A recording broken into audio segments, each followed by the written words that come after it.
اب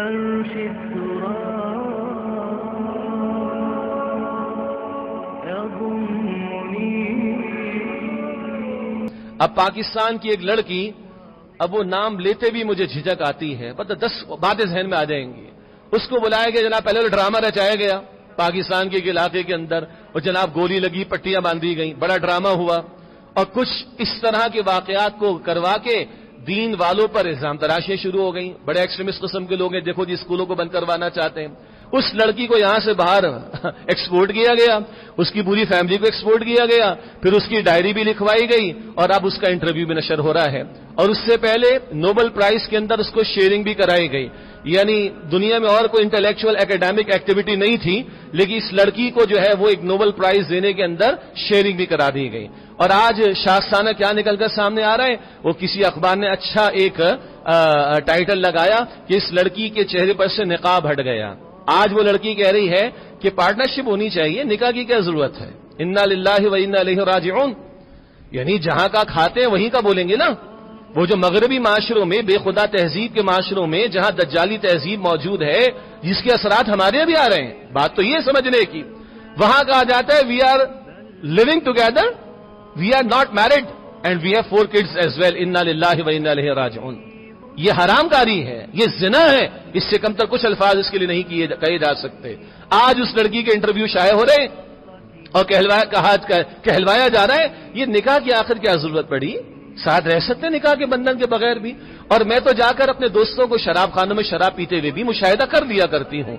تو اب مطلب یہ وہ ایجنڈے ان لوگوں کے، یہ اپنے کچھ لوگوں کو چنتے ہیں، ہم ہی میں سے چنتے، اور اس کے بعد ان کو ہیرو بھی بناتے ہیں، اور پھر اپنے مطلب کی باتوں کی زبان پر لاتے ہیں. اور آج ان بیچاروں کو پریشانی کس چیز سے ہے؟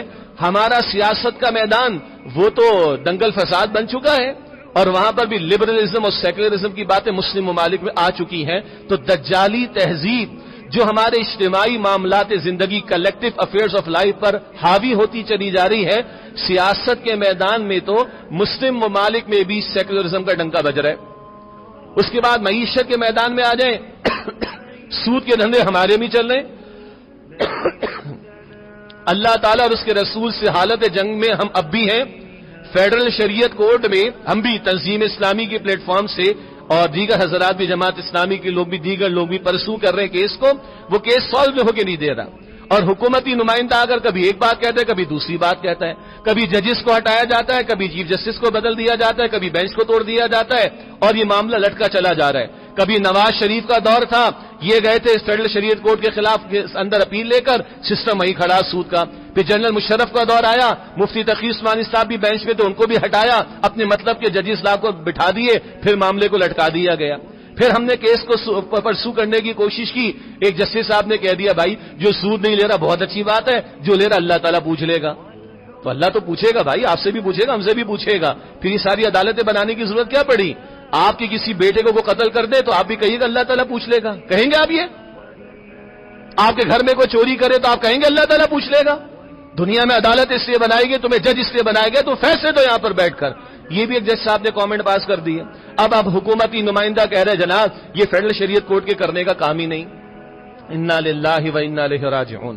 تو یہ سود کے دھندے ہمارے یہاں بھی چل رہے ہیں. عرض یہ کر رہا تھا کہ دجالی تہذیب جہاں اللہ تعالی کی الہامی تعلیم کا انکار ہے اور انسانی عقل کی برتری کا ثابت کیا جانا، اس کو پیش کیا جاتا ہے، ہماری سیاست میں بھی اس کے اثرات آ چکے ہیں. مسلم معاشروں کی بات کر رہا ہوں.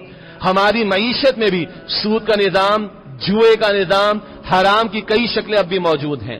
کچھ اگر مسلمانوں کے پاس تھوڑا بہت بچا ہے وہ معاشرت ہے، اور اس معاشرت میں خاندانی نظام، اور وہ خاندانی نظام ترتیب پاتا ہے نکاح کے بندھن کے ذریعے سے. آج کبھی 8 مارچ کے موقع پر ایک بوڑھا ویل چیئر پر بیٹھ کر بکواس کرتا ہے اور نکاح کا انکار کرتا ہے. انا للہ و انا الیہ راجعون. کچھ عورتیں جو بیچاری آزاد قسم کی ہیں وہ کھڑی ہو کر نکاح کے خلاف باتیں کر رہی ہوتی ہیں. یہ کس کی بولی جا رہی ہے؟ یہ اس دجالی تہذیب کے دادا قسم کے لوگوں کی بولی جا رہی ہے جن کے مفادات پر اسلامی تعلیمات کی ضرب پڑتی ہے. جب آپ کی میری ایک بہن اور بیٹی حجاب لیتی ہے، پردے کا اہتمام کرتی ہے، تو جو بلینز آف ڈالر کی انڈسٹری ہے، فیشن انڈسٹری، ہاں اس پر وہ لات مارتی ہے. جب ہم نکاح کے بندھن کی بات کر کے گھروں کو بسانے کی بات کرتے ہیں اور عورت کو اس کے اصل مقام پر رکھنے کی بات کرتے ہیں تو ان کی فلم انڈسٹری پر، ان کی ڈرامے کی انڈسٹری پر، ان کی اسٹیج شوز کی انڈسٹری پر ضرب پڑتی ہے۔ جب ہم مرد اور عورت کے آزاد اختلاط کی نفی کرتے ہیں قرآن و سنت کی تعلیم کے مطابق، اور اس کی حفاظت کے لیے شریعت نے نکاح کا پاکیزہ بندھن جو عطا کیا، محرم نامحرم کی تمیز عطا فرمائی، جب ہم اس کی بات کرتے ہیں تو ان کے مفادات پر ضرب پڑتی ہے۔ اس لیے کبھی یہ ہمارے اندر سے ایجنٹوں کو کھڑا کر کے اور کبھی FATF کا نعرہ لگا کر، کبھی کسی اور نعرے لگا کر ہم سے مطالبات کریں گے اپنے سلیبس کے اندر سے یہ چیزیں نکالو، یہ فلاں چیزوں کو نکال دو۔ تمہارے دینی پروگرام بھی اگر دکھائے جائیں تو اس میں بھی خاتون کو مولوی صاحب کے ساتھ بٹھاؤ، ہاں یا نا؟ ہمیں افسوس ان حضرات پر جو دینی طبقات کی نمائندگی کرتے ہیں اور ایک بے حیا عورت کے ساتھ بڑے آرام سے جو بے پردگی کے ساتھ بیٹھ جاتے ہیں۔ کچھ ہیں، سب کی بات نہیں کر رہا، جو کچھ یہ کرتے ہیں ان پر افسوس ہے۔ کل یہ جگہ پروگرام میں ریکارڈ کر رہا تھا، میں نے عرض کیا بھائی آپ مرد میرے سامنے بیٹھے ہوئے ہو نا، آپ سوال کرو میں جواب دے رہا ہوں، دین کی بات ہو رہی ہے نا، تو کیا عورت کو بٹھانا ضروری ہے یہاں پر؟ کیا ضرورت پڑی آخر اس کی؟ لیکن یہ سارے تقاضے ہوتے باہر کے، تاکہ اس معاشرت میں بھی اس دجالی تہذیب کے اثرات کو شامل کر دیا جائے۔ یہ لوط علیہ السلام کی قوم کا قصہ یہ 10ویں مرتبہ قرآن کریم بیان کرتا ہے، جس قوم نے نکاح کا پاکیزہ بندھن چھوڑا، گندگی کے راستے کو اختیار کیا، ہم جنس پرستی کے گندے طرز عمل کو اختیار کیا، جہاں آج دنیا کی ان مغربی ممالک اور اس تہذیب کے دلدادہ لوگوں نے اس کو قانوناً پروٹیکشن دے رکھی ہے۔ مرد کی مرد سے شادی جائز معاذ اللہ، عورت کی عورت سے شادی جائز معاذ اللہ۔ یہ اللہ تعالیٰ کا کلام زندہ کلام ہے، وہ بتا رہا ہے۔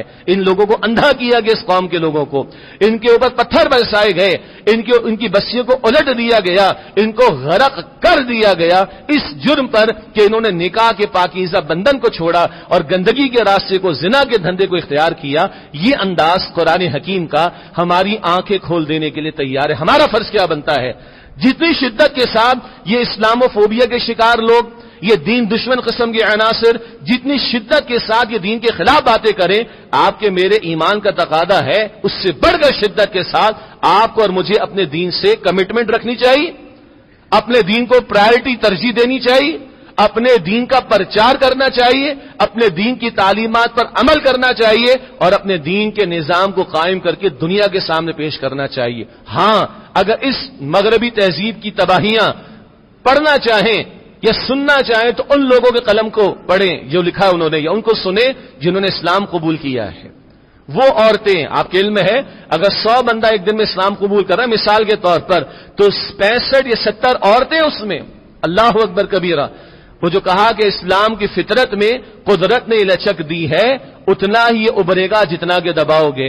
عورت کو اسلام کے ماننے والے قید کر دیتے معاذ اللہ، یہ بڑا ظلم و ستم کرتے ہیں، یہ گھروں میں قید کر دیتے ہیں، یہی کچھ کہا جا رہا ہے نا۔ تو سوال یہ ہے، جن معاشروں سے بمبارڈمنٹ ہو رہی، ان معاشروں میں اگر 100 افراد، مثال کہہ رہا ہوں تو ہزاروں ہوں گے، 100 افراد اگر اسلام قبول کر رہے ہیں تو یہ 70 عورتیں کیوں ہیں؟ یہ وہ عورتیں جنہوں نے ان کامنٹس کی پرواہ نہیں کی یا بے عمل مسلمانوں کا طرز عمل نہیں دیکھا۔ توجہ کیجیے گا، بے عمل مسلمانوں کا طرز عمل نہیں دیکھا، انہوں نے اسلام کو پڑھا ہے، انہوں نے قرآن کو پڑھا ہے، انہوں نے محمد مصطفیٰ علیہ السلام کی سیرت کو پڑھا ہے، اور وہ دین کی تعلیم ان کو پوزیس کر لیتی ہے۔ ان کا قلم جو لکھتا ہے وہ پڑھیں، اور ان معاشروں میں جنہوں نے اپنے ایمان کی کاسٹ پے کی ہے۔ ہمارا معاملہ یہ ہے کہ مال مفت دل بے رحم کی بات ہے، ماں کی گود میں کلمہ مل گیا، کوئی کاسٹ، کوئی قیمت ادا نہ کرنی پڑی، اس کی اہمیت کا اندازہ نہیں۔ ان سے پوچھے نا جس کو پوری فیملی، پورے معاشرے، پوری قوم کی ٹکر لینا پڑتی ہے، جب اس کا قلم چلتا ہے، جب اس کی زبان بولتی ہے، تب اسلام کا ایک حسن ہمارے سامنے آتا ہے۔ بہرحال عرض کرنے کا مطلب یہ ہے کہ اللہ رب العالمین یہ واقعات بیان کرتا ہے ہماری سبق آموزی کے لیے، ہماری ہدایت کے لیے، اور ہمارا فرض بنتا ہے اگر اس طرح اسلامی تعلیمات کا کوئی مذاق اڑایا جائے یا ان کے خلاف بات کی جائے تو ڈنگے کی چوٹ پر ہمیں جواب دینا چاہیے، اسلام کی صحیح تعلیم پریزنٹ کرنی چاہیے، اسلام کی تعلیم پر عمل کر کے نمونہ پیش کرنا چاہیے، اور اسلام کا نظام دنیا کے سامنے آئے گا تو یہ جبر جب ہٹے گا تو ساری دنیا اسلام قبول کرے گی۔ ہم خود دین سیکھیں، دین پر عمل کریں، دین کی بات کو دوسروں تک پہنچائیں اور دین کے نظام کو قائم کرنے کی جد و جہد کریں۔ یہ آپ کی میری دینی ذمہ داری ہیں۔ اللہ تعالیٰ مجھے آپ کو ہم سب کو عمل کرنے کی توفیق عطا فرمائے۔ وآخر دعوانا ان الحمد للہ رب